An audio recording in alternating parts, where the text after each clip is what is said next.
Oke, kita langsung mulai aja. Sudah recording dan sudah live di Facebook maupun di webinar Zoom. Oke, selamat siang Bapak Ibu semua.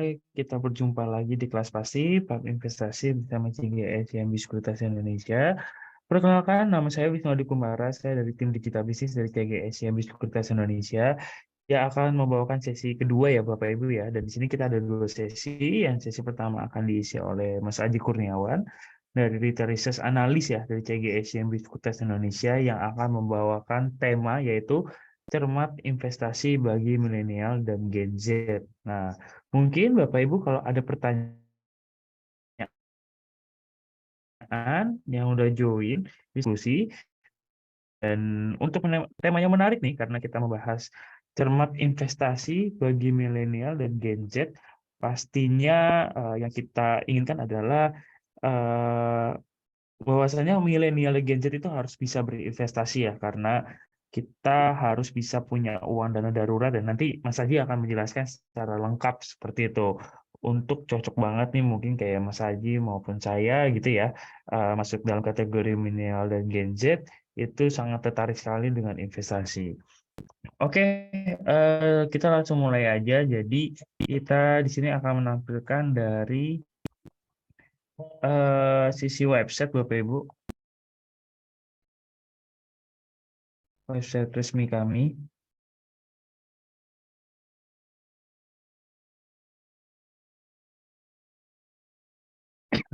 Oke, sepertinya udah ke sharing ya. Oke, udah saya screen. Oke, di sini Bapak Ibu ketika yang mungkin ya sudah tahu GSIMB Sekuritas Indonesia atau yang join dari Facebook seperti itu ya. Kita memiliki website resmi yaitu di cgscmb.co.id. Nah, di sini kita sebagai best broker Indonesia ya dan kita mendapatkan The Asset Triple O Country Awards 2022. Dan di sini kita juga ada biasanya ya, kita juga mendapatkan banyak penghargaan dan di sini kita juga ada ini ya akun syariah seperti itu atau produk syariah yang tentunya Bapak Ibu bisa langsung uh, join nih seperti itu ya, karena kalau misalnya akun syariah di sini itu bisa dilakukan pembukaan rekeningnya secara online. Nah, caranya bagaimana? Jadi Bapak Ibu bisa langsung klik register di sini kalau sudah di website kami. Kita klik. Oke, sedang loading ya. Oke, kita coba lagi. Oke, jadi untuk pembuka rekening Bapak Ibu bisa langsung aja tadi klik register dan jangan lupa untuk masukkan alamat email misalnya seperti ini. Lalu masukkan kata sandi, ada satu huruf besar dan ada angka ya. Misalnya di sini Wisnu Adi 28. Nah, misalnya ini di copy lagi, dikonfirmasi lagi, dan nanti langsung klik I am not a robot dan nanti langsung ke register. Nah, nanti Bapak Ibu kalau membuka rekening di sini ada syariah dan reguler itu bisa dipilih di kategorinya. Bapak Ibu yang ingin bertransaksi berbasis syariah atau Bapak Ibu yang ingin reguler bisa semua dibeli seperti itu ya, dari saham syariah maupun di luar syariah itu bisa langsung dibeli seperti itu. Nanti ketika klik register ini, nanti Bapak Ibu bisa lanjut untuk memproses pembuka rekeningnya seperti itu. Dan untuk Bapak Ibu, dokumen yang harus dipersiapkan untuk pembuka rekening adalah seperti KTP dan NPWP kalau jika punya ya, atau misalnya Bapak Ibu juga mempunyai pertanyaan lebih lanjut, bisa langsung hubungi di WhatsApp ini di 0815 110 di 0815 1180 4883 atau email di jk.cso@cgscmb.com. Dan di sini jam kerjanya di sini kita mulai dari hari Senin sampai hari Jumat dari jam 8:30 sampai jam 4:30 seperti itu Bapak Ibu. Oke, mungkin itu aja dan kita juga ada ini ya Bapak Ibu. Sebentar, kita stop share dulu.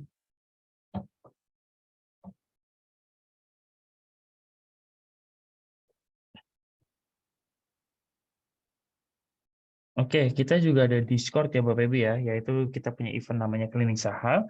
membahas saham-saham yang menarik untuk dikulik bersama CGSMB Sekuritas Indonesia. Jadi Bapak Ibu bisa langsung download Discord-nya atau Bapak Ibu bisa join di bit.ly/CGSMB Discord. Biasanya kita adain ini di hari Rabu. Ya, nanti dibawakan oleh Mas Haji, Mbak Fani, dan Mas Kevin biasanya. Seperti itu. Jadi Bapak Ibu ya mungkin butuh penanganan khusus ibarat ya untuk saham-saham yang lagi dipegang atau di portofolio. Nah, jangan lupa nih bisa dapat solusinya dari klinik saham seperti itu. Oke, kita langsung masuk aja ke sesinya Mas Haji. Oke, Mas Haji, waktu itu tepat dipersilakan untuk sesi pertama. Oke, terima kasih Nah Wisnu ya, tadi udah dibuka nih untuk kelas pasti pada siang hari ini.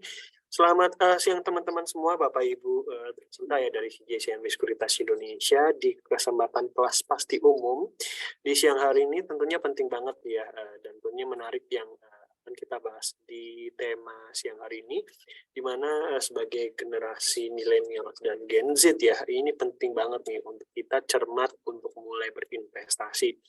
Nah, sebentar saya akan coba share screen ya ke teman-teman semua.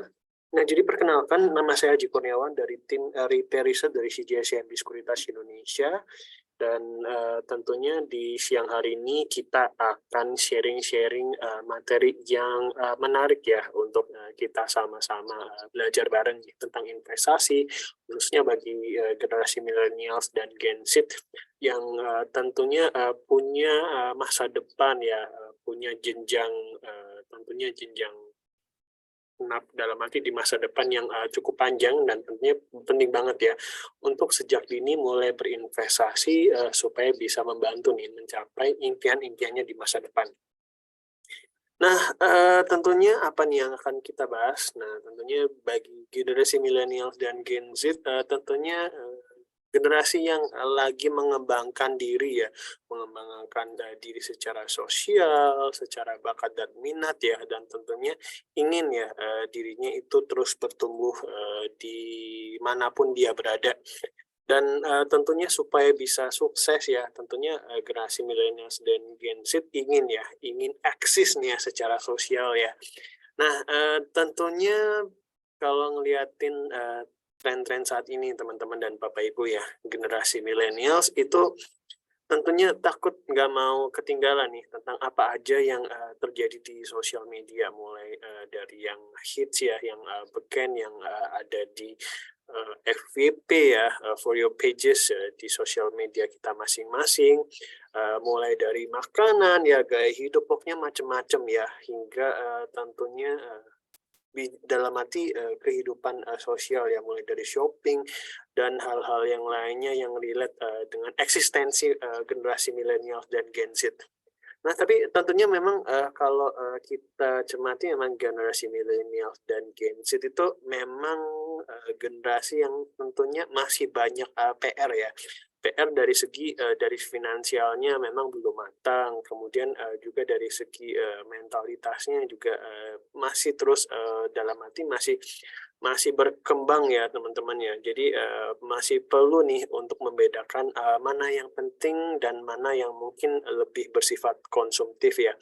Dan jangan sampai niat hati kita untuk bisa eksis, bisa maju, tapi kita lupa ya, oh ternyata yang kita lakukan itu justru untuk masa depan kita ya, malah buruk ya. Seperti halnya misalnya kita lebih cenderung konsumtif ya, impulsif, karena mengingat mungkin tren teman-teman saat ini harus di circle-nya nih, harus punya mode seperti apa gitu, misalnya gadget ya, tren gadget tuh harus punya gadget yang mahal dan sebagainya dengan merek-merek tertentu. Nah, tentunya mungkin kalau kita mentalnya nih teman-teman ya, mental kita nggak kuat ya, nah tentunya mungkin kita jadi minder ya, oh ternyata harus kalau misalnya bersosial tuh saya harus punya gadget ini, ataupun saya harus berpenampilan seperti ini, saya harus mengikuti tren yang sedang berkembang saat ini. Nah, tentunya mungkin kalau kita nggak mampu ya, tentunya ya kalau kita memaksakan, intinya kita bisa aja nih kejebak dengan kondisi yang namanya FOMO ya, atau misalnya ketinggalan tren. Nah, tentunya sebagai millennials tuh kita harus tahu nih, apa yang menjadi prioritas kita, apa yang, menjadi hajat penting kita di masa depan ya. Jangan sampai hanya karena kita ingin, ikutan tren ya, supaya di masa kini itu ingin dipandang, kita ingin dapat tempat ruang public, attention ya, kita melupakan, poin utama kita, goals utama kita ya. Nah, oleh karena itu, apa sih goals, teman-teman ya, dan mungkin kalau misalnya teman-teman ada sharing, ataupun, juga hal yang, tentunya penting ya, ini untuk, di-sharing-kan bersama kita, ini silakan aja nih ya, teman-teman, bisa, dituliskan, di fitur, komen. Nah, jadi kembali lagi nih teman-teman ya, dalam arti millennials ini, jangan sampai nih ya, dalam arti ikutin tren, tapi tentunya nggak tahu nih, tren itu, positif apa enggak ya. Tentunya tren itu bagus-bagus aja ya, tapi tentunya kita bisa memilah-milih ini, mana tren yang, tentunya bisa positif ataupun yang hanya, impulsif belaka ya. Sama halnya sekarang nih ya, orang itu mungkin kalau kita lihat, setelah pandemi, walaupun memang, kegiatan ekonomi ini udah mulai berangsur pulih, tapi memang, beberapa, ekonomi memang masih, belum, pulih sepenuhnya ya, dan juga mungkin di tahun 2023 ada berita mungkin, ekonomi global mengalami, dalam arti pertumbuhan yang melambat dan sebagainya. Nah, tentunya kalau kita nggak, pinter-pinter nih teman-teman ya mengelola pengeluaran kita, mengelola budget kita. Nah, tentunya pasti, kita akan kehabisan uang ya, kehabisan uang untuk mengikuti apa yang kita inginkan. Nah, oleh karena itu penting banget ya untuk, mengelola money budget ya, di dalam arti finansial kita, supaya kita bisa tahu nih, mana membedakan antara yang keinginan dan, tentunya yang lebih konsumtif ya, seperti keinginan dan hal-hal yang lainnya. Jangan sampai keinginan itu lebih besar dari apa yang, kita butuhkan ya, tiap bulannya. Nah, untuk mengetahuinya gimana nih teman-teman ya? Nah, jadi untuk mengetahuinya adalah kita harus tahu nih teman-teman ya, apa yang menjadi kebutuhan kita ya. Jadi, tentunya kebutuhan itu apa? Nah, kebutuhan itu seperti, halnya makan sehari-hari nih, kemudian, biaya listrik, biaya dapur ya, untuk bayar internet, iuran warga, iuran RT, iuran, sampah dan sebagainya. Kemudian misalnya kalau kita masih cicil rumah, ya untuk di rumah ataupun kendaraan ya. Intinya adalah itu harus dipenuhi, kalau nggak dipenuhi ya, tentunya pasti akan nggak sinkron ya kehidupan kita ya. Contohnya misalnya kalau kita nggak makan, pasti tentunya kita akan lemas ya, buat mikir juga kita kurang kurang nangkep dan sebagainya ya.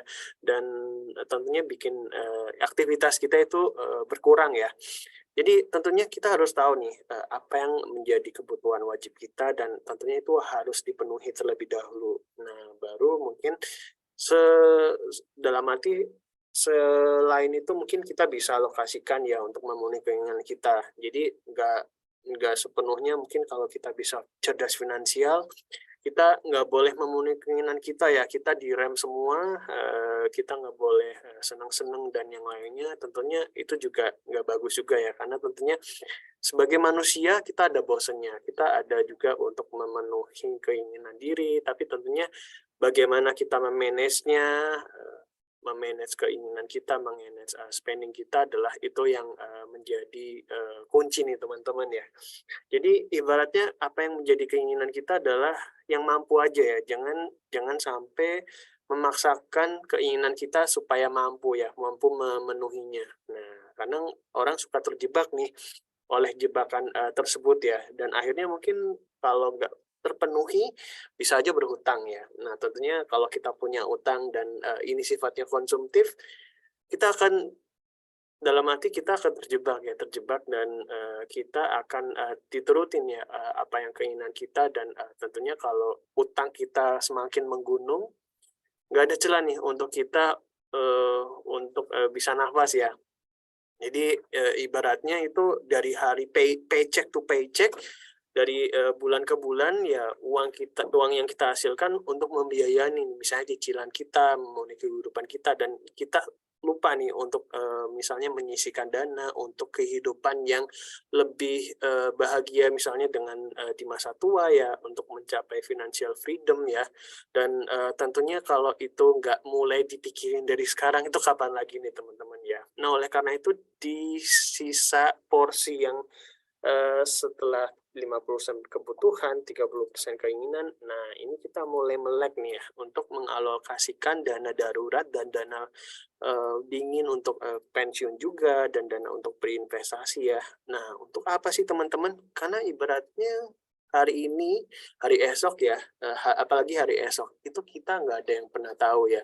Dan, tentunya supaya, kita bisa tenang ya, dalam arti untuk menghadapi masa depan ya, penting banget kita untuk, bisa mulai, mikirin tentang, mulai ya membangun, finansial yang, freedom.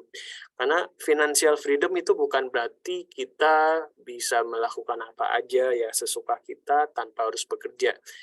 Tapi financial freedom adalah kita nggak worry ketika mungkin kita ada kebutuhan ya, sebuah kewajiban ataupun hal yang lain yang perlu kita penuhi, kita nggak worry, "Wah, uangnya dari mana ya? Aduh, belum ada uang nih."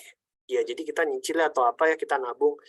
Nah, ketika kita mencapai financial freedom, ketika kita ingin sesuatu nih Bapak Ibu ya, ya kita, wah udah punya uang ya, jadi ya udah kita bisa penuhi ya. Misalnya apa? Oh misalnya, wah mungkin 3 tahun lagi anak saya misalnya, saya punya anak itu misalnya masuk SD ataupun masuk SMP ya, ataupun, hal-hal yang lainnya. Nah, tentunya kalau kita udah punya dan misalnya dana investasi atau hal-hal yang lainnya ya di luar pendapatan kita, nah tentunya mungkin ini bisa, menjadi, penolong nih Bapak Ibu ya, penolong dalam arti bisa membantu untuk memenuhi, apa yang kita butuhkan. Atau misalnya mungkin yang secara jangka panjang untuk menabung dana pensiun, nah tentunya itu juga bisa ya. Jadi ketika nanti kita udah, memasuki usia pensiun, kita nggak worry ya, wah kehidupan kita akan dibiayai dari mana ya? Kemudian untuk biaya kehidupan, makan, dan sebagainya, kita nggak cemas ya, karena kita udah mulai sejak dini, sejak millennials, itu mulai melek finansial dan juga mulai rutin ya, menyisihkan uang untuk berinvestasi. Jadi investasi itu banyak banget nih teman-teman ya, faedahnya dan tentunya benefitnya. Oleh karena itu, saatnya nih teman-teman ya, take action mulai investasi. Dan jadi nggak hanya shopping aja nih teman-teman ya, tapi, investasi ini sangat menarik banget nih kalau kita bisa jadikan sebagai gaya hidup. Nah, karena kembali lagi nih ya, nggak seumur hidup kita akan bekerja ya, kita banting tulang dari jam 8 tenggo sampai jam 5 ya, itu pun kalau normal, di luar kalau misalnya kalau kita ada lembur ya. Nah, tentunya nggak mungkin dong akan dalam arti seumur hidup kita capek-capek terus kerja ya. Tentunya misalnya kalau, di Indonesia sini punya kebijakan batas usia kerja ini sampai usia 55 tahun. Dan mungkin bisa ditanyain ke diri kita masing-masing nih teman-teman ya, Bapak Ibu ya, bagaimana pendapatan kita ke depannya kalau udah pensiun ya. Nah, tentunya nggak mungkin dong kita pensiun tapi, nggak punya dana apapun, uang, tetap ngalir ya. Nah, tentunya mungkin saya juga pengen, tapi mungkin secara make sense itu juga nggak mungkin juga ya. Nah, oleh karena itu ya uangnya dari mana ya? Nah, tentunya dari, rutin melakukan investasi sejak dini ya. Selagi masih muda, selagi masih sehat, selagi berproduktif ya, yuk saatnya nih ya kita mulai mikir masa depan yang, lebih, bahagia, lebih, sejahtera ya untuk masa pensiun yang lebih tenang nih ya teman-teman. Artinya kalau kita udah rutin nih mulai berinvestasi ya, nanti udah pensiun, nah tentunya kita udah tenang nih ya, nggak worry too much, kita menyambut masa pensiun dengan bahagia, sejahtera bersama orang-orang yang tercinta ya. Jadi menarik banget ya, jadi jangan hanya spending, flexing, ataupun yang lagi saat ini trending nih di kalangan anak muda milenials ya, flexing-flexing barang mewah, dan hal-hal yang lainnya, ternyata setelah ditelisik, ternyata hasil-hasil yang kurang bagus nih teman-teman ya. Nah, mending ya kita hemat aja nggak apa-apa, ya hidup itu sederhana, tapi mungkin kalau ada lebihan uang, nah kita bisa mulai mikir nih untuk bangun passive income, untuk cari celah cuan dari hasil investasi.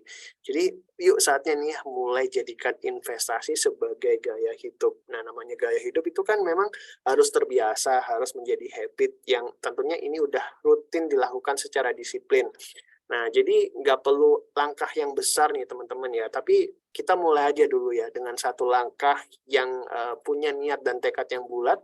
Nah, tentunya kalau kita rutin lakukan, nah ini bisa menjadi diakumulasi teman-teman ya, ini diakumulasi secara rutin. Nah, ini bisa nih harapannya bisa menjadi sebuah kebiasaan yang membentuk sebuah gaya hidup. Nah, menarik banget ya teman-teman ya. Nah, selain itu dalam berinvestasi, kita juga perlu nih untuk merencanakan sebuah finansial ya. Ibaratnya kayak kita ingin pergi ke suatu tempat ya, kita ingin merencanakan suatu tamasya ataupun pergi ke suatu tempat lah ya teman-teman. Nah, pasti kan kita harus merencanakan nih, kira-kira itu pergi kemana, kemudian budgetnya berapa, kira-kira butuh waktu berapa lama, kemudian hambatan dan tantangan risikonya itu gimana? Kemudian kalau misalnya ada hal terjadi yang tidak diinginkan itu gimana ya, gitu ya. Pasti tentunya kita udah planning ya, teman-teman ya. Misalnya nih, pasti kita kan waktu sekolah ini pernah nih ya, bertamasya misalnya keluar kota atau ini yang sederhana misalnya ke puncak atau ke tempat lain ya. Pasti kita akan merencanakan nih kapan nih waktunya ya, harinya ya. Kemudian juga berapa orang yang akan pergi ke sana, kemudian budgetnya berapa, akan misalnya apa yang dipersiapkan, pakai baju apa, terus kemudian bawa peralatan apa, kemudian di sana itu akan mau makan apa dan sebagainya, gimana akses ke sananya. Jadi hal-hal yang detail-detail itu perlu direncanakan ya teman-teman, sama halnya dalam mencapai goals teman-teman nih secara finansial. Jadi harus di dalam arti dibedah dulu nih. Oh, kira-kira misalnya pendapatan saya nih ya, kita semua tiap bulan itu berapa, kebutuhan tiap bulan itu untuk misalnya untuk makan, transportasi, kemudian biaya-biaya kehidupan yang lainnya ya, yang relate dengan kebutuhan pokok itu berapa. Nah, itu dikurangi, dalam arti itu mengurangi dari pendapatan kita per bulan. Nah, kemudian kita hitung nih, kira-kira ada sisa berapa nih. Nah, sisa berapa itu mungkin sebagian untuk misalnya kita ingin leisure tipis-tipis ya teman-teman ya. Tapi mungkin sisanya nih kita juga sisihkan nih untuk mulai investasi dan kita mulai untuk kurangi nih kalau misalnya ada utang ya kita mulai jagalah, kalau misalnya pun masih ada utang kita bisa kurangi dan coba lunasi hingga sampai zero debt ya atau zero utang. Dan tentunya apa nih tujuan yang ingin dicapai ini? Ini bisa macam-macam nih teman-teman ya, bisa jangka pendek, jangka menengah, hingga jangka panjang ya.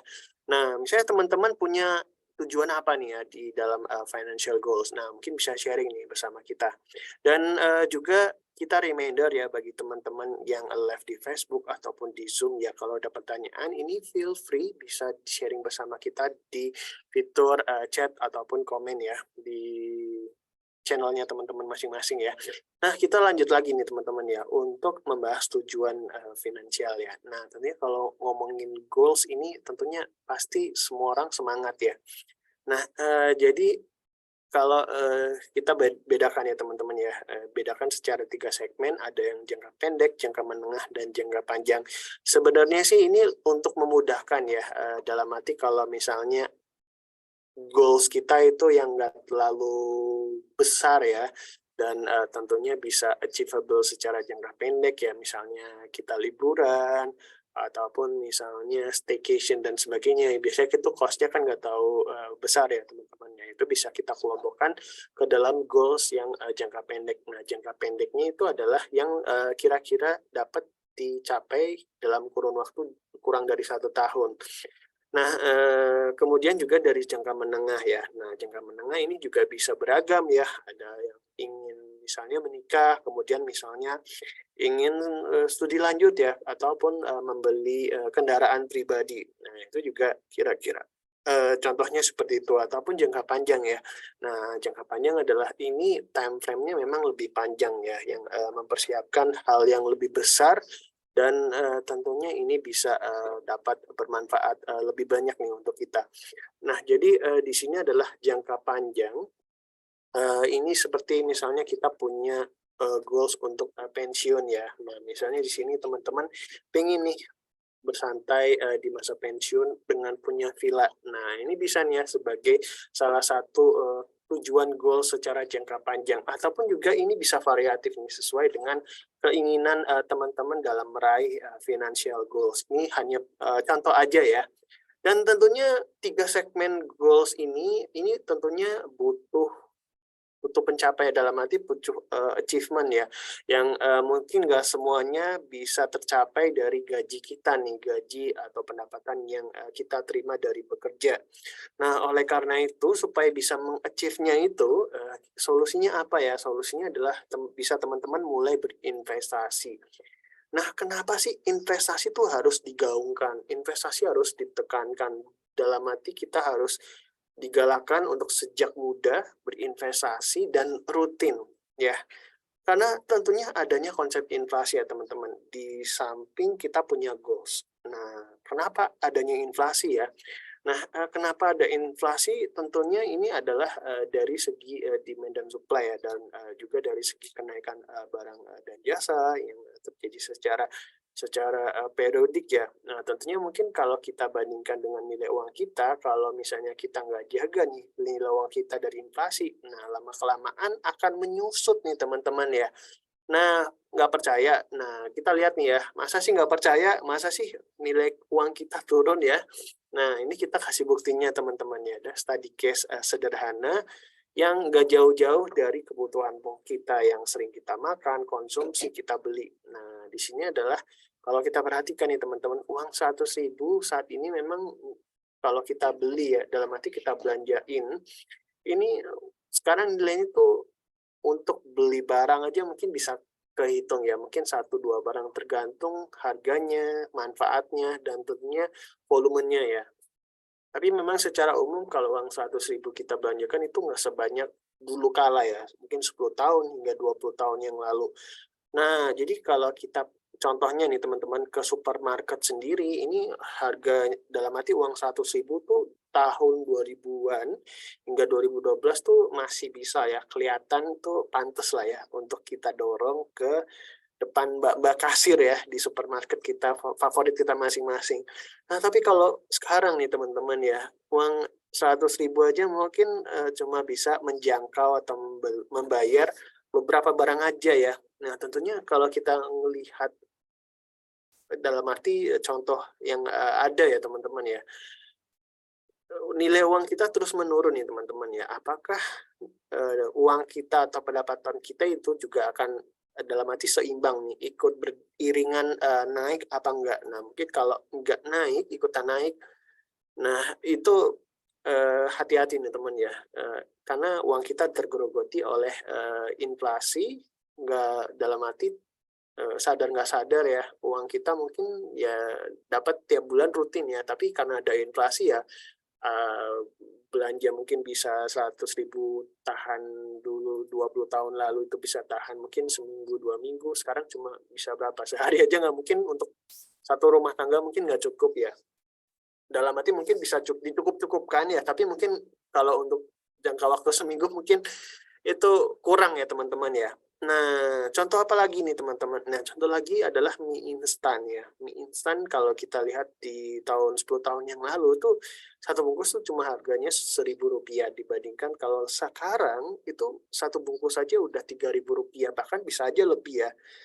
Nah, kadang juga kita sebagai konsumen kadang kalau ada diskon ya, diskon berapa persen jadi 2.900, nah kita biasa beli lumayan ya. Dalam arti beli sekalian grosiran ya supaya hemat ya. Nah, biasanya itu ada di hari-hari tertentu ya di minimarket ataupun supermarket kita masing-masing. Nah, tentunya dari contoh hal ini teman-teman ya, contoh yang kita lihat di masyarakat bahwa adanya kenaikan barang dan jasa kalau mie instan ini kalau kita bandingkan 10 tahun yang lalu, harganya naik lebih dari 3 kali lipat ya. Kalau kita channel cek sekarang ke minimarket ataupun supermarket. Nah, jadi kalau kita lihat apakah ya, mungkin kita tanya ke diri kita masing-masing. Kalau harga mie instan nih contohnya ya, ini 10 tahun terakhir naik 3 kali lipat, apakah pendapatan kita dibandingkan 10 tahun yang lalu ya, itu ikutan naik sama ya, sejajar ini 3 kali lipat ya. Nah, mungkin kalau enggak, awas hati-hati nih teman-teman ya, uang kita tergerogoti oleh inflasi. Nah, oleh karena itu apa nih solusinya? Nah, solusinya itu adalah investasi ya. Jadi nggak ada choices lainnya selain investasi. Nah, mungkin juga pernah teman-teman tanya nih, kan nabung itu bagus nih Kak ya, nabung itu juga bagus dan biasanya juga dulu nasihat orang tua ya, yang bijak adalah menabung itu pangkal kaya ya. Nah, apakah menabung itu bisa mengatasi solusi inflasi? Nah, tentunya mungkin tunggu dulu nih, nabungnya itu berapa besar dan tentunya jumlahnya berapa. Kalau let's say kita cuma nabungnya tiap bulan tuh, maksud dalam arti jumlahnya kecil ya, cuma 1 juta, 2 juta, atau mungkin di bawah mungkin 10 juta dan sebagainya ya. Nah, mungkin untuk kalau misalnya kita dapat bunga bank dan biaya admin bank ya, mungkin itu masih belum bisa mengimbangi inflasi ya. Apalagi kalau kita channel cek secara umum ke perusahaan bank ya, bank-bank yang familiar ya. Nah, biasanya mereka itu kalau tingkat tabungannya itu di bawah 1 juta, mereka tuh memberikan bunga itu 0% nih teman-teman ya. Jadi bayangkan nabung, dalam arti nabung aja itu cuma nyimpen aja nih teman-teman ya. Nyimpen, dan terkadang juga tiap bulan bank itu men-charge ya biaya bulanan ya. Misalnya variatif, ada yang 10.000, 30, atau sesuai dengan membership kita ya. Nah, tentunya kalau kita nabung aja ya dan nominalnya juga nggak gede-gede amat ya, sebenarnya uang kita juga selain digerogoti oleh inflasi juga digerogoti ya, dikurangi oleh biaya admin bank secara bulanan ya, monthly fee bank.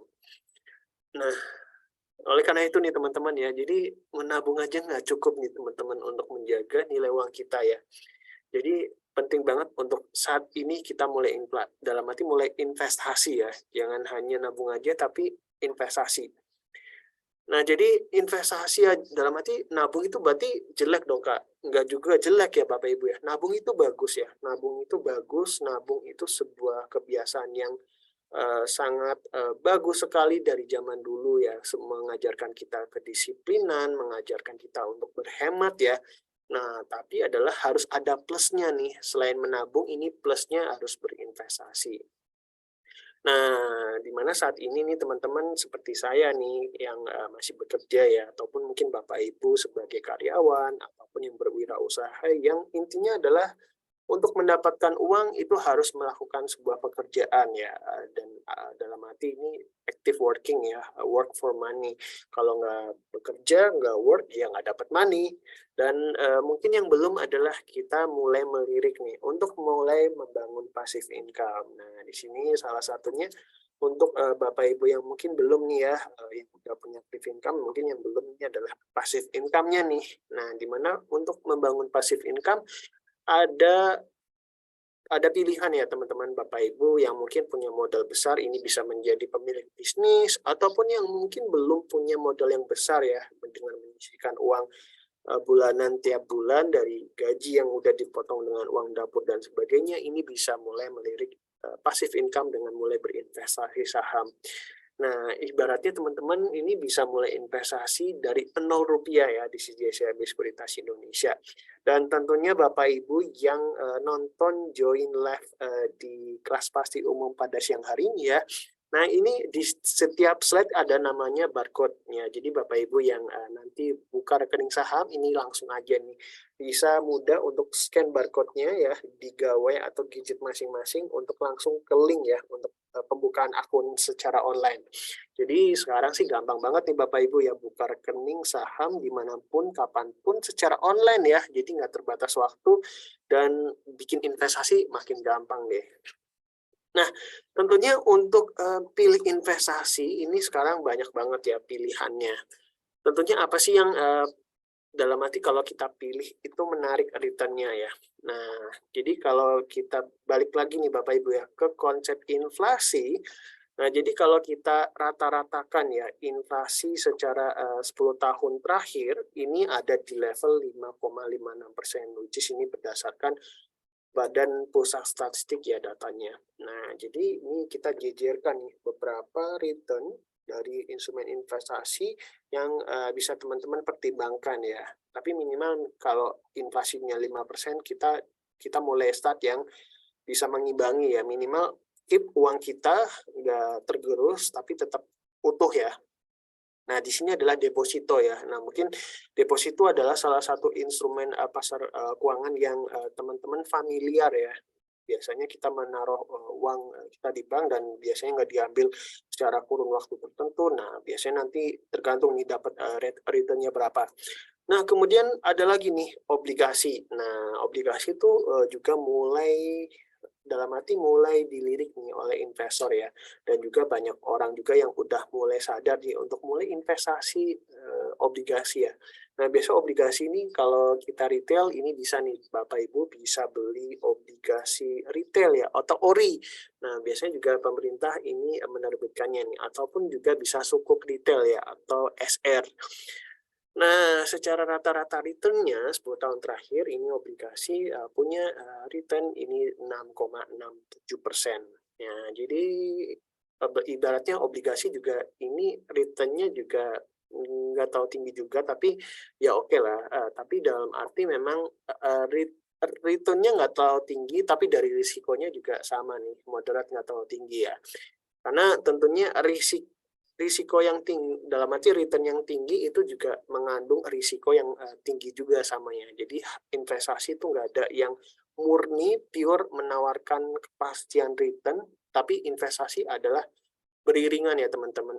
Punya potensi return tinggi itu juga mengandung risiko yang potensi juga tinggi juga ya teman-teman ya.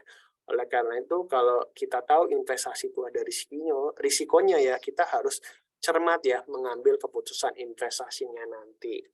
Nah, kita kembali lagi nih teman-teman ya. Tadi kan kita udah bahas deposito, obligasi, dan inflasi nih ya.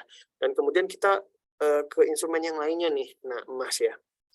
Nah, emas itu juga salah satu instrumen, sebenarnya bukan instrumen ya, instrumen investasi yang tentunya favorit juga ya, favorit oleh masyarakat ya. Nah, rata-rata return 10 tahun terakhir, emas ini adalah di level 12% ya. Dan tentunya ini juga bisa menjadi pilihan untuk teman-teman nih. Dan mungkin kalau investasi yang lainnya itu juga ada ya, di investasi saham. Ini yang punya rata-rata return 10 tahun terakhir ini mencapai 14%. Dan ini menempatkan investasi saham menjadi salah satu instrumen investasi yang punya return yang paling tinggi dibandingkan teman-teman yang lain nih. Dan tentunya teman-teman bebas nih bisa pilih instrumen investasi apa aja yang ada ya. Tapi minimal sih kalau investasi 5% jangan sampai dalam arti pilih rata-rata return yang di bawah level itu ya. Karena tentunya kalau inflasinya 5%, returnnya di bawah itu ya uang kita nggak ke-keep ya. Oleh karena itu ya kita kembali lagi kan ke teman-teman ya. Nah, kalau misalnya teman-teman pilih investasi saham, nah kita lihat nih, memang secara jangka panjang ya, kalau dilihat dari chart yang tertampil nih di layar gadget teman-teman. Nah, investasi saham ini secara jangka panjang telah menghasilkan return yang paling tinggi juga nih ya, dari chart yang warna hijau. Nah, jadi ibaratkan uang 100.000 itu secara jangka panjang itu diinvestasikan dari 2008 dan nggak diambil-ambil, diinvestasikan ya. Dan akhir waktu ini di Desember 2022 dilihat investasinya, wah ya, returnnya telah tumbuh ya menjadi 376%, atau yang dari dulunya Rp100.000 ini menjadi Rp476.000. Nah, tentunya kalau kita investasinya porsinya lebih besar, nah tentunya mungkin returnnya juga lebih besar. Tapi kembali lagi nih teman-teman ya, secara big picture-nya memang secara jangka panjang trennya naik, tapi tentunya di tengah dalam arti di sepanjang perjalanan tersebut ada lika-likunya teman-teman ya. Naik turunnya yang kita sebut itu sebuah risiko ya. Karena investasi saham itu diperdagangkan, karena diperdagangkan tentunya ada volatilitas, fluktuasi yang menyebabkan harga itu bisa naik dan turun ya. Berdasarkan dari segi faktor fundamental ataupun hal-hal yang lain yang bisa mempengaruhi kenaikan ataupun penurunan harga kinerja sebuah saham. Tapi tentunya kalau kita bisa pilih saham yang tepat ya, kita bisa mengurangi risiko dan bisa mengoptimalkan returnnya nih Bapak Ibu ya, supaya tentunya bisa mengoptimalkan cuan yang kita peroleh. Nah, ini adalah red flags yang tentunya harus dihindari nih dalam berinvestasi saham. Yang pertama adalah investasi saham, ini jangan sampai pakai dana utang ya. Karena tentunya investasi itu udah panas ya, ada risikonya. Apalagi pakai dana utang, karena dana utang ini pasti ada jatuh tempo harus ditagih, bayar ya, harus dilunasi. Apalagi kalau mungkin investasi yang kita jalani mungkin ya lagi kurang menggairahkan lah ya, ada mengalami penurunan, koreksi dan sebagainya. Nantinya mungkin bikin hati kita panas lah teman-teman ya. Udah investasinya ada risiko, mengandung risiko dan tentunya kalau koreksi bikin hati kita itu cemas ya. Terus juga ketika itu pakai dana utang, nah itu ketika utang itu ditagih ya harus dibayar dilunasi itu bikin tambah panas lagi ya, bikin tambah emosi ya. Oleh karena itu disarankan ya, bukan disarankan, tidak boleh ya memakai investasi pakai dana utang, apalagi dana pinjam ke bank dan sebagainya. Itu itu tidak boleh disarankan, tidak boleh dilakukan ya Bapak Ibu dan teman-teman.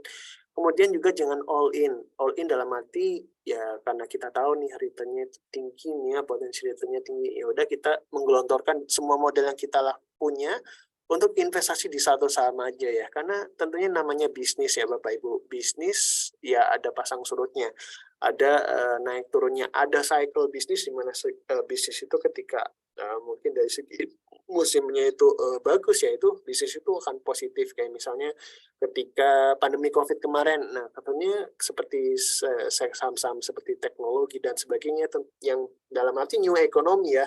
Nah itu menjadi dalam arti punya sebuah katalis ya yang positif. Tapi mungkin kalau misalnya nih saham-saham yang basisnya itu mobilitas seperti retail dan sebagainya, seperti ada pandemi kemarin, nah tentunya mereka harus adaptasi ya, karena orang-orang nggak boleh pergi mobilitas ya, keluar rumah bersosial ya. Nah tentunya kalau kita mencermati hal tersebut, pasti ada pasang surutnya ya, cycle bisnis ya. Nggak ada ceritanya bisnis itu akan naik terus, akan dalam arti bagus terus. Pasti tentunya mungkin ada pasang surutnya, naik turunnya, membuat cycle itu akan terus berputar ya teman-teman ya. Dan itu kembali lagi nih, harus mencermati kondisi apa nih yang terjadi di market ya, gitu ya. Jadi secara umum harus relate nih ya terhadap market, dan tentunya jangan terlalu all in nih dalam berinvestasi ya. Jadi teman-teman ini harus bisa berdiversifikasi, membagi portofolio investasinya ke beberapa bisnis yang berbeda ataupun ke instrumen yang berbeda ya. Jadi ketika ada investasi sektor tertentu yang turun, nah mungkin masih ada nih sektor yang lainnya mungkin yang dia kinclong ya, moncer. Nah jadi kalau misalnya kita punya investasi di satu A yang turun, kita nggak rugi besar ya teman-teman ya, karena kita membagi nih ke investasi yang lainnya, sektor yang lainnya, yang tentunya mungkin kalau kita bisa pilih yang tepat, nah mungkin itu bisa kinclong moncer ya. Dan tentunya investasi jangan ikut-ikutan ya, jangan dengar gosip dari orang lain yang tentunya nggak bisa dipertanggungjawabkan. Jadi investasi yang baik dan benar ini adalah harus pakai dana yang nganggur ya, dana dingin, yang tentunya ini nggak diperlukan nih untuk membiayai dapur, membiayai operasional kita yang tentunya kita butuhkan sehari-hari. Dan harus diversifikasi portofolio dan lakukan analisis sebelum mengambil keputusan dalam berinvestasi.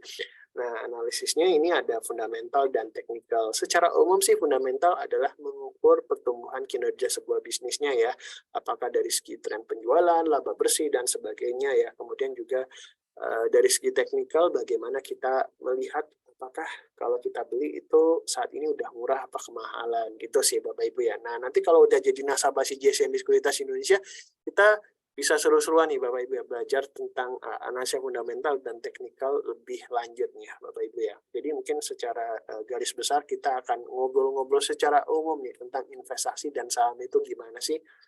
Nah, dan kita ini udah hampir di 2.15 nih Bapak Ibu ya, dan kalau ada pertanyaan, ini silakan nih Bapak Ibu bisa share ya di kolom chat, kolom Q&A, dan yang live di Facebook ini juga bisa ya join discuss sama kita, juga bisa tuliskan pertanyaannya di kolom komen. Dan kalau belum ada pertanyaan, kita lanjut aja nih ya untuk bahas materi kita di siang hari ini. Nah, jadi sebelum berinvestasi ini harus dalam arti meringankan beban kita nih teman-teman ya. Meringankan beban itu dalam arti kalau kita punya utang, dilunasin dulu ya.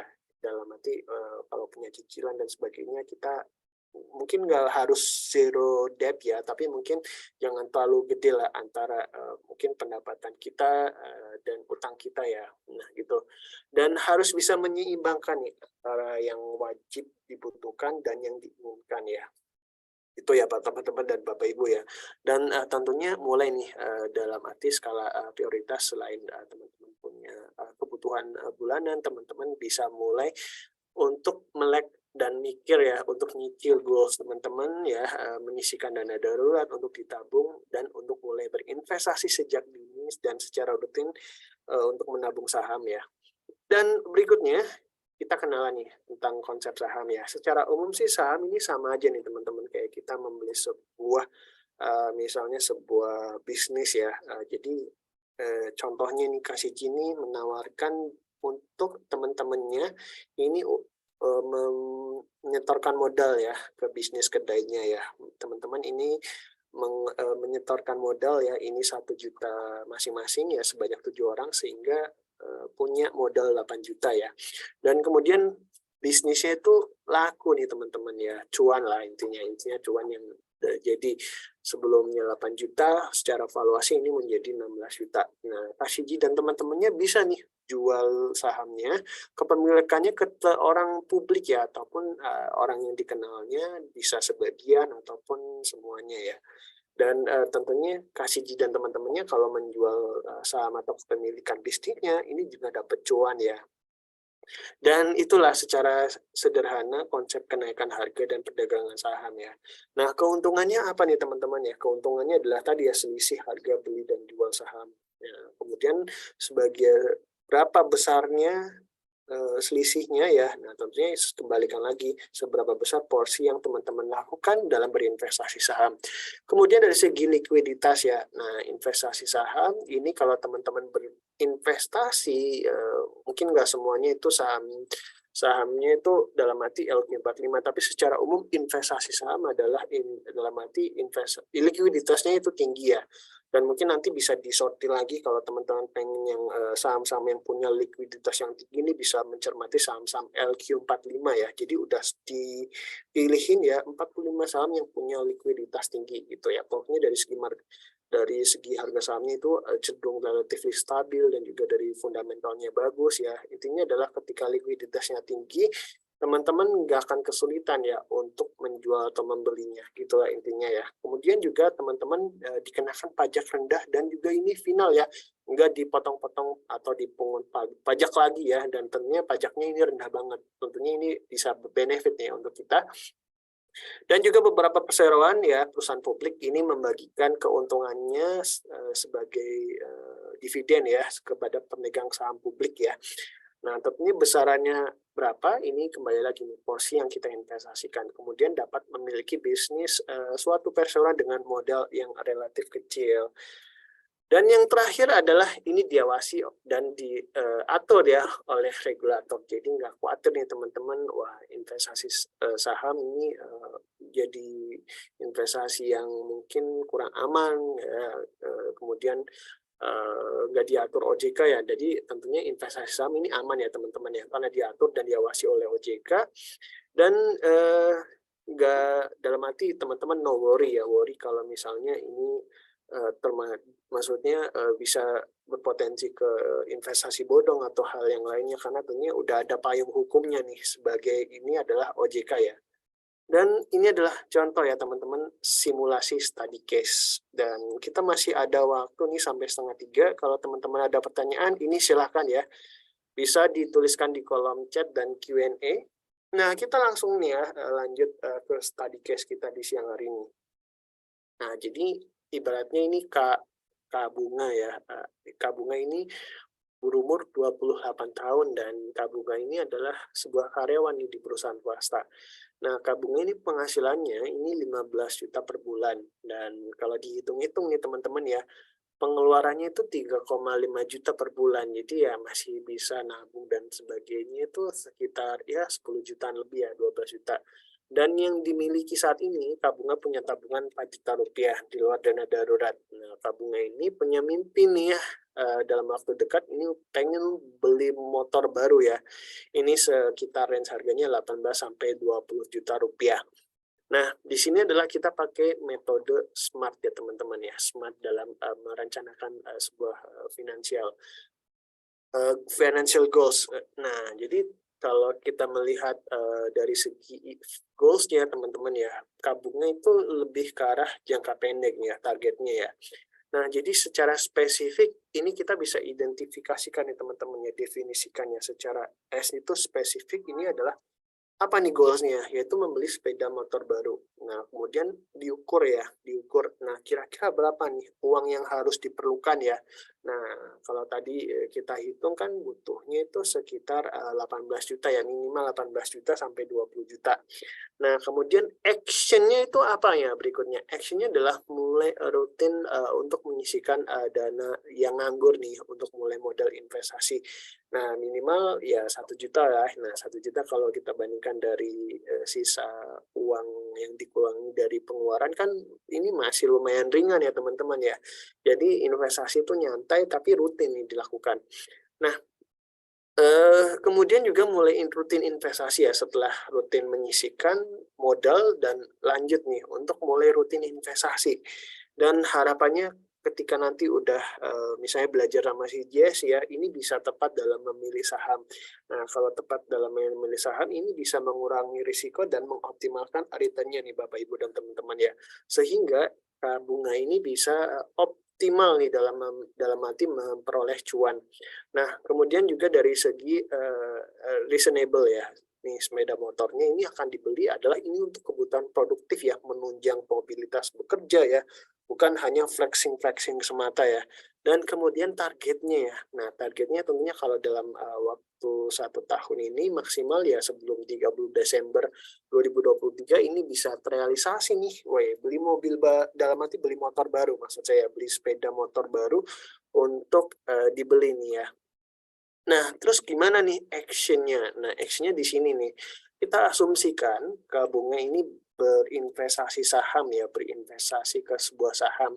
Tapi ini kita simulasinya itu di 2022 ya, kita ambil study case di 2022. Nah, kira-kira setahun itu kalau kita investasi di sebuah saham A, return-nya berapa? Bisa achieve nggak? Nah, kalau bisa achieve ya udah bisa kita terapkan ya contohnya, simulasinya.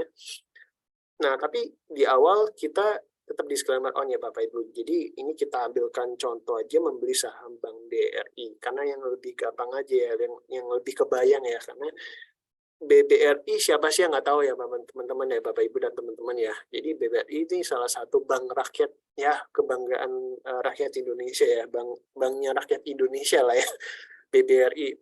Nah, jadi kita ambil contoh dengan membeli sebuah saham yang namanya Bank BRI.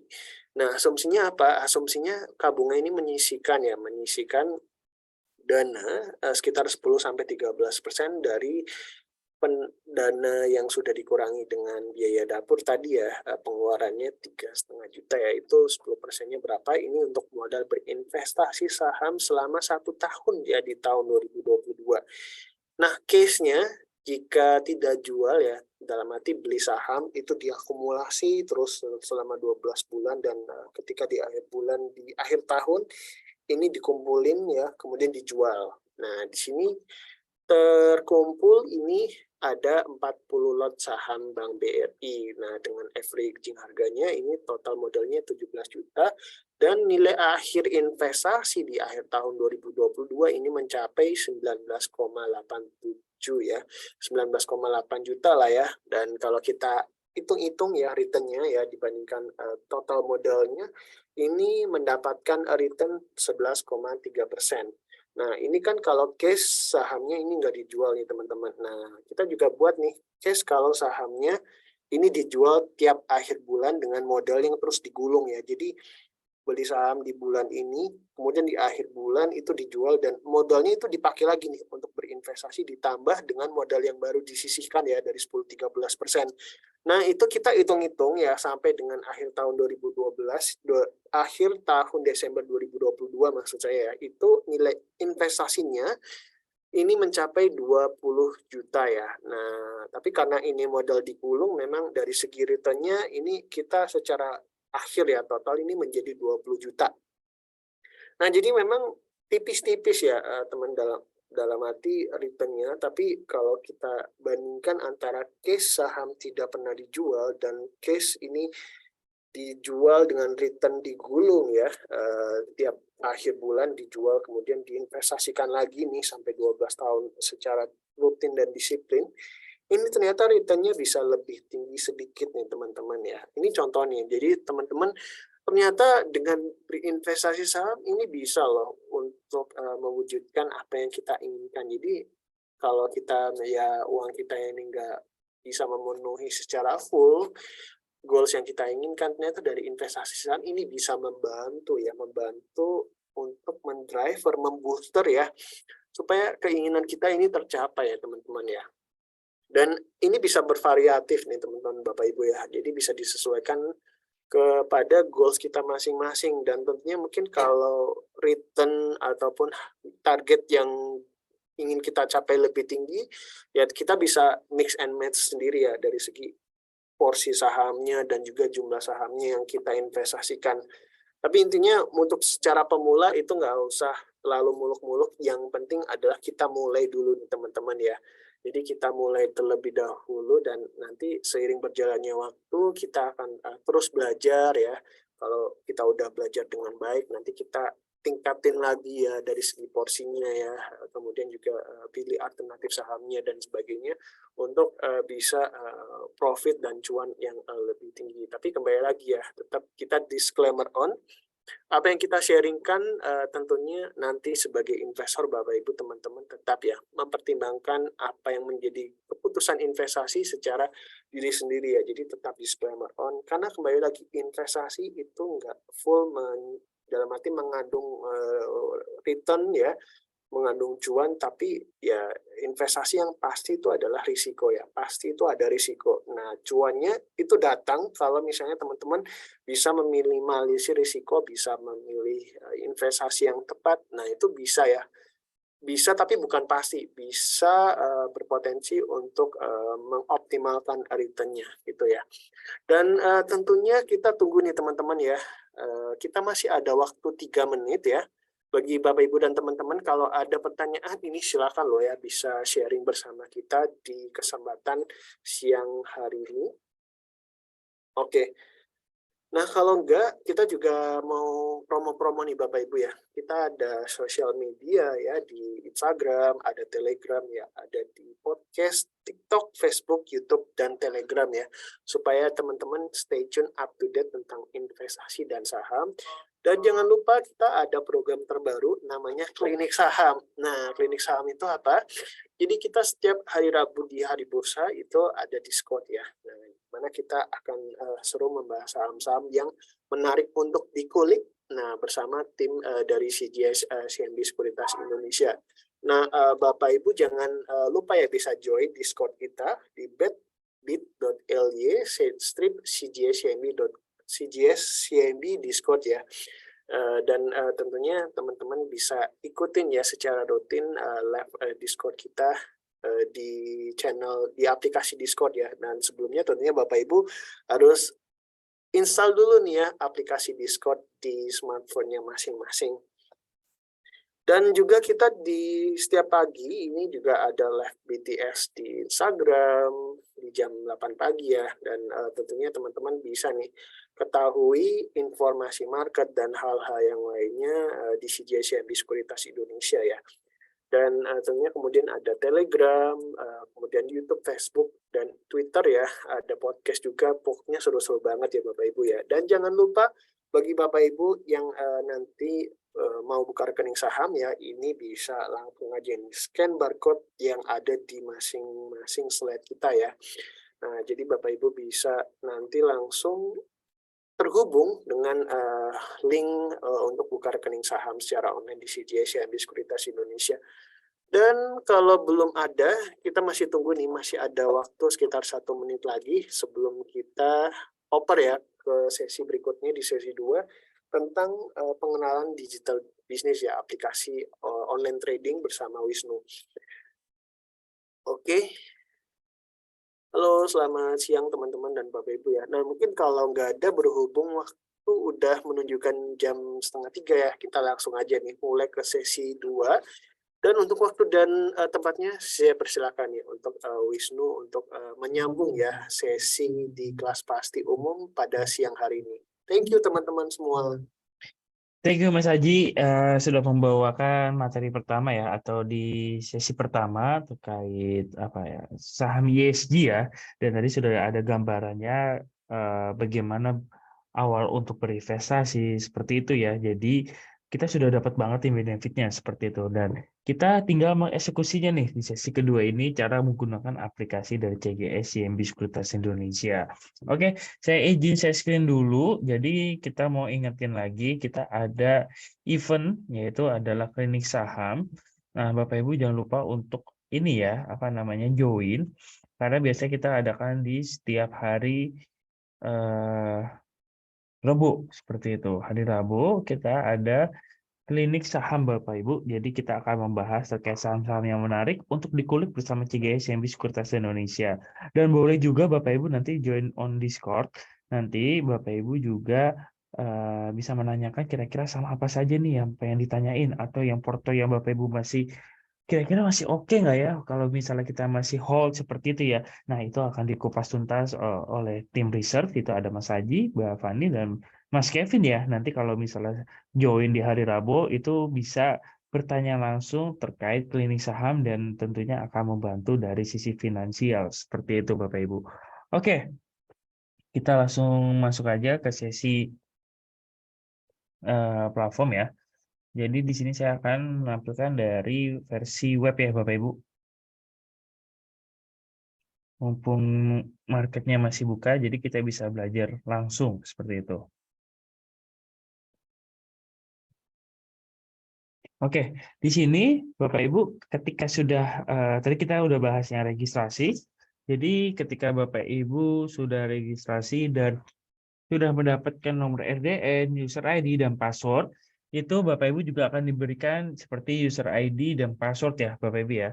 Nanti Bapak Ibu akan diberikan melalui email user ID dan password itu beserta PIN sih sebenarnya, beserta PIN. Nanti Bapak Ibu memasukkan PIN-nya hanya di konfirmasi order.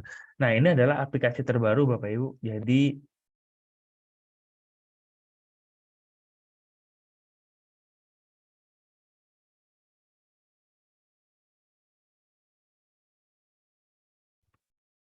oke, jadi Bapak Ibu juga nanti akan diberikan user ID, password beserta PIN ketika Bapak Ibu sudah berhasil melakukan registrasi. Tadi kita sudah kasih gambarannya untuk registrasinya. Jadi Bapak Ibu kurang lebih mengikuti pola yang sama seperti itu ya. Dan ketika sudah registrasi, Bapak Ibu akan mendapatkan nomor RDN. Nah, nomor RDN itu kita sebut adalah, atau kepanjangan adalah rekening dana nasabah seperti itu. Nah, nanti Bapak Ibu bisa melakukan penarikan dana atau melakukan deposit melalui nomor rekening tersebut. Nah, sebenarnya nomor rekeningnya itu persis dengan rekening tabungan, tetapi untuk nomornya berbeda ya. Jadi misalnya Bapak Ibu membuka RDN CIMB Niaga dengan tabungan, dan nomor RDN itu berbeda seperti itu Bapak Ibu. Oke, kita lanjut aja di sini, kita masukkan passwordnya saja.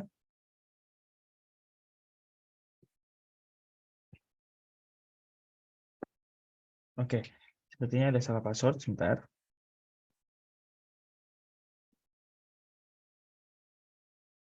Oke, jadi di sini tuh kita lihat Di sini ada 4 order book yang sedang berjalan, Bapak Ibu. Kalau kita lihat di sini ada running trade yang sedang berjalan dan 4 order book ya.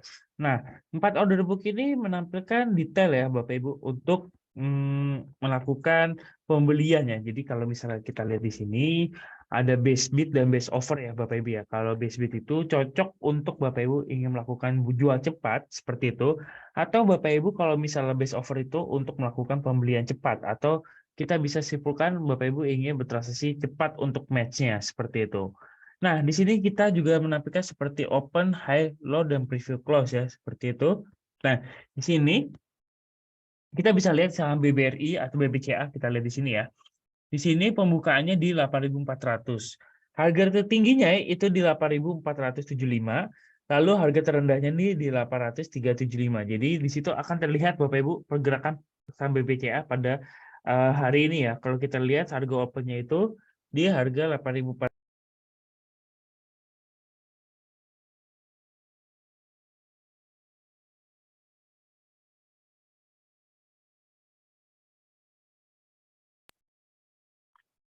Oke, mohon maaf. Jadi kalau misalnya kita lihat saham BBCA ini di harga open di 8.400, harga tertinggi kita lihat di sini udah sampai mencapai tingginya BBCA itu di 8.475. Jadi sudah naik 75 perak ya Bapak Ibu, kurang lebih dari harga tertingginya, dan harga terendahnya tadi sempat menyentuh di harga 8.375.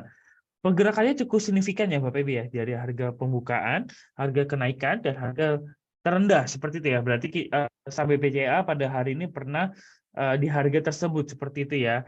Nah, kalau kita lihat di sini, kita bisa melihat dari jumlah antrian Bapak Ibu. Kalau kita lihat di sini ada lot, bid, dan offer. Dari di sini juga ada antrian dari lot, dan di sini ada antrian dari lot, dari bid maupun offernya seperti itu.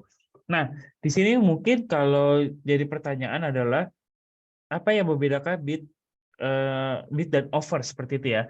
Nah, kalau bid dan offer ini yang membedakan adalah kayak kita misalnya kita mau beli sesuatu barang, misalnya kita mau beli misalnya mobil atau segala macam gitu ya, atau kita mau berdagang atau kita mau bertransaksi di supermarket atau di pasar seperti itu ya. Nah, di situ pasti ada harga dan ada negosiasi seperti itu Bapak Ibu. Misalnya seperti ini. Kita pengen saham BBCA ini di harga 8.350. Oke, atau kita misalnya mau beli saham BNGA ya. Misalnya sebagai contoh saya mau beli saham BNGA, saya taruh di sini aja biar gampang. Oke, saya pengen harga BNGA itu di 1195 seperti itu ya. Saya mau dapatkan harga yang lebih murah seperti itu ya. Tapi di sini kita harus mengantri di 2147 lot seperti itu. Oke, kita simulasikan. Kalau kita misalnya harganya itu masih ngantri seperti 2000 kurang lebih ya 2147 lot, itu kita masih mengantri. Jadi kita harus menunggu kira-kira mana yang match duluan seperti itu ya. Misalnya saya tadi mau beli di harga sebentar ya. Tadi di 1195. Kalau saya mau beli satu lot ya, kurang lebih seperti itu. Pasti saya mengantri karena investor belum tentu mau di harga yang murah seperti itu ya. Misalnya Bapak Ibu sudah memiliki saham BNGA, pasti Bapak Ibu ingin mendapatkan capital gain seperti itu ya, atau keuntungan. Nah, pastinya kalau misalnya si investor itu mau di harga segini, itu bakal akan berkurang seperti itu ya. Jadi misalnya Bapak Ibu sebagai punya sahamnya BNGA dan saya ingin membeli saham BNGA Bapak Ibu seperti itu ya. Nah, ini saya simulasikan saya pengennya itu di harga 1195 seperti itu ya. Tetapi Bapak Ibu mau jualnya di 1230. Jadi kan belum ketemu nih, kita belum deal ya seperti itu. Makanya kalau kita klik buy di sini, itu statusnya masih open Bapak Ibu. Sebentar ya, kita coba masukkan PIN. PIN-nya saya kebetulan lupa.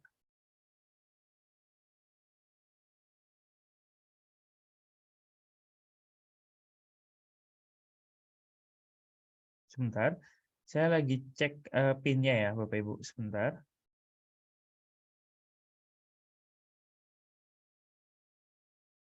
Oke, sebentar.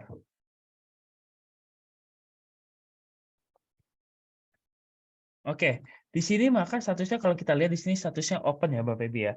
Jadi antara si investor yang mau jual dan investor yang mau beli itu belum ketemu seperti itu. Nah, kita lihat di sini untuk melihat dari hasil transaksi kita bisa ke Watchdog Trading. Lalu kita lihat di order list. Nah, di sini statusnya open Bapak Ibu. Kita belum bertemu antara si pembeli dengan si penjual ya. Kecuali beda cerita kalau misalnya kita balik lagi ke Market Watch. Kita beli di harga 1.210. Memang harga yang kita beli itu cukup mahal seperti itu ya, karena harga marketnya saat ini di 1.205 ya. Jadi kalau misalnya di sini harga offernya di 1.210 mungkin kita agak sedikit rugi seperti itu ya Bapak Ibu ya, dari 1.205 dengan 1.210 itu pasti ada selisih harga market sekarang dengan harga yang kita beli. Tetapi transaksinya match Bapak Ibu. Jadi antara si penjual ini kurang lebih 2.235 lot, kita beli barangnya Bapak Ibu. Jadi kita beli di sini misalnya sebagai contoh. Nah, kita beli satu lot di 1.210 ya. Salah ya. Kita klik B di sini. Nanti antara pembeli dengan si penjual. Nah, ini penjualnya ini lagi ngantri nih Bapak Ibu. Dia yang memiliki sahamnya seperti itu ya.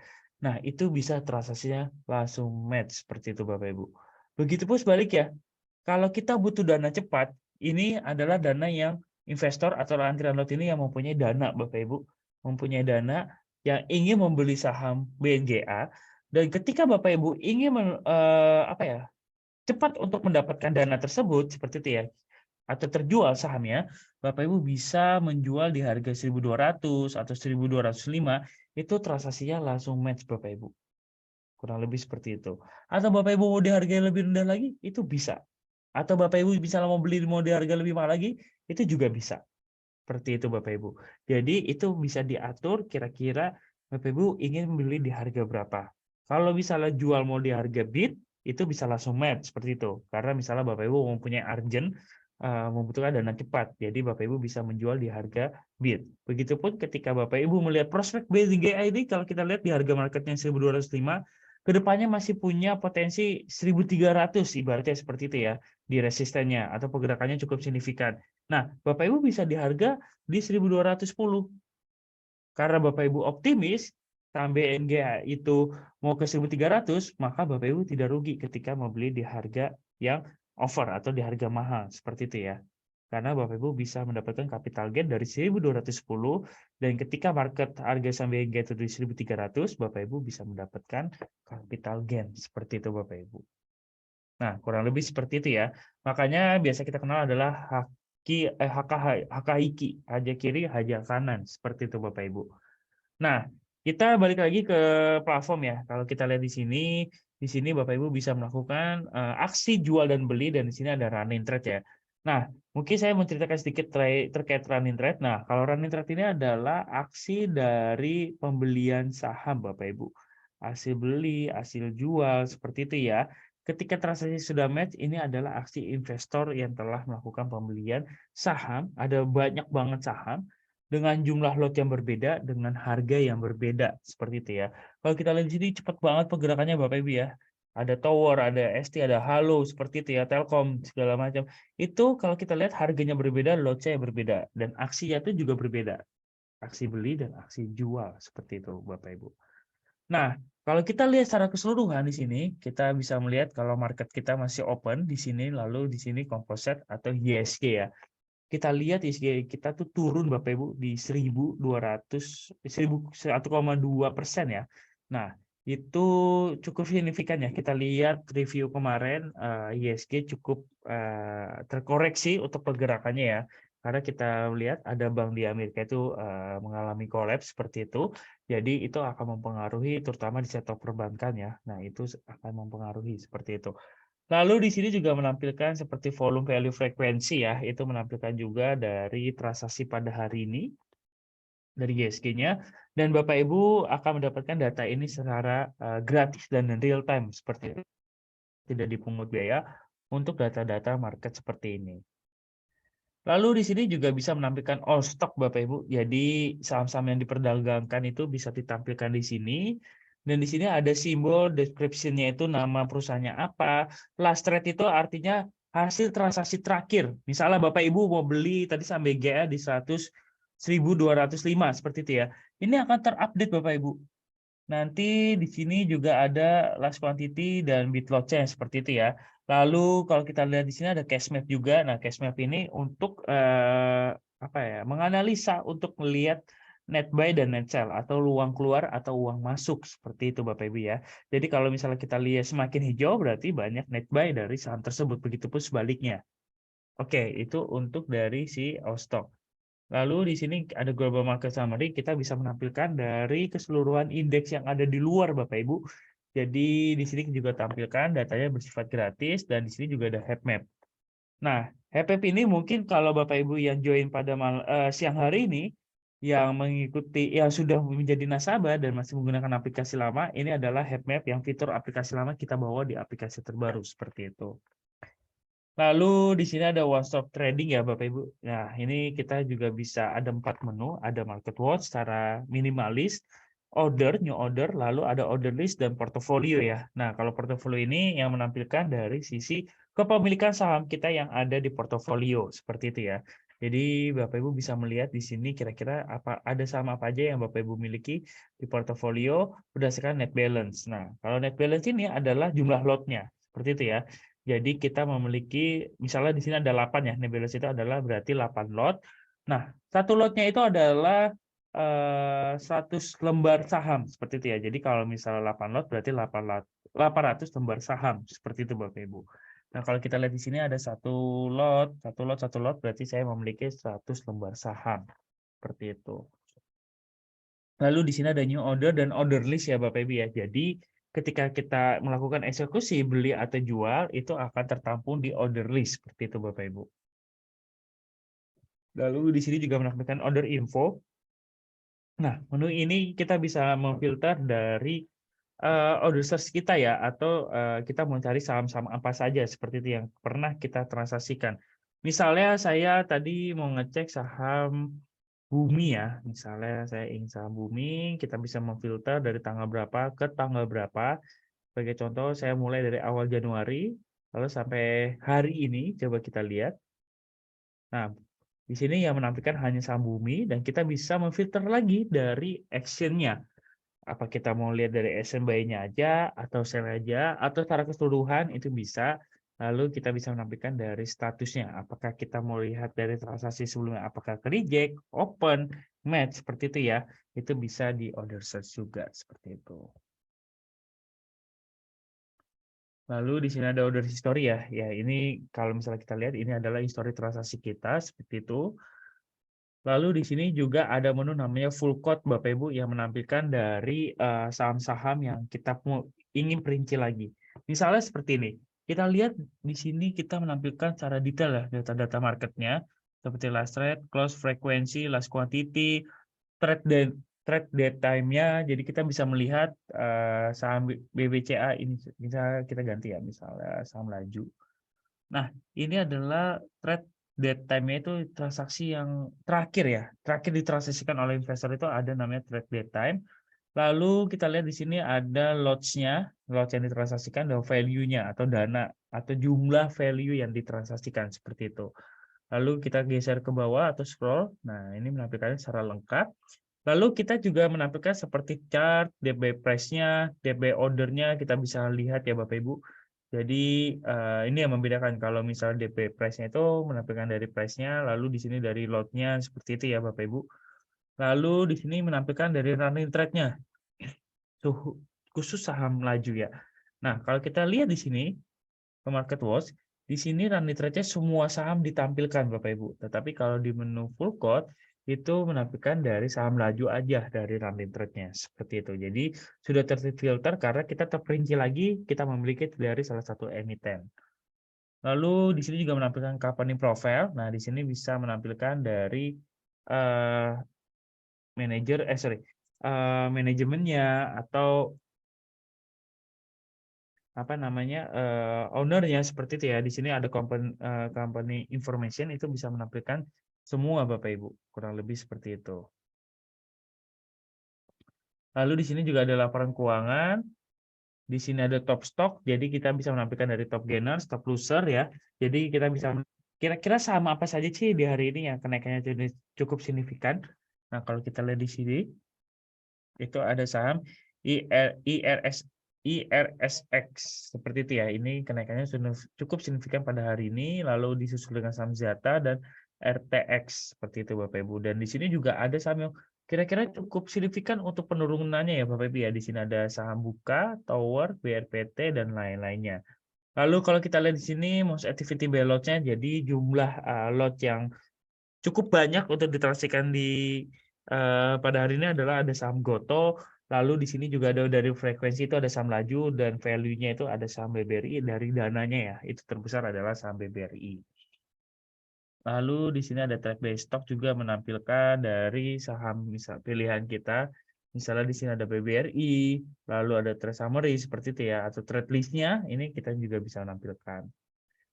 Lalu di sini ada client info ya. Di sini Bapak Ibu bisa deposit Bapak Ibu tarik kalau di CGSMB Sekuritas Indonesia itu pertama keunggulan kita tidak ada minimum deposit ketika pembukaan rekening dan ketika melakukan penarikan dana tidak ada dana mengendap. Nah, itu sangat membantu ya sebenarnya karena Bapak Ibu bisa melakukan penarikan dana secara keseluruhan atau Bapak Ibu ketika akun kita tidak ada minimum untuk deposit seperti itu. Nah, di sini Bapak Ibu bisa melakukan penarikan dana dan kita bisa melakukan penarikan dana secara real time Bapak Ibu, tetapi harus diperhatikan juga ketika melakukan penarikan dana ke rekening tabungan, pastikan Bapak Ibu menginputnya di sebelum jam 9.30. Karena kalau misalnya setelah 9.30 dananya akan diproses di keesokan harinya, seperti itu. Lalu di sini ada news menampilkan dari berita terupdate dan di sini juga menampilkan chart Bapak Ibu. Jadi kita bisa menggunakan beberapa indikator seperti itu. Dan kita bisa memaksimumkan pergerakannya sampai maksimum pergerakan dari saham tersebut ya. Kita pilih 1 hari, 2 hari, bahkan sampai maksimum kita bisa melihat pergerakan dari saham tersebut seperti itu. Dan di sini kita juga bisa menggunakan 2 tema ya Bapak Ibu. Jadi tema gelap seperti ini dan tema terang seperti ini. Oke, sampai sini mungkin ada pertanyaan Bapak Ibu.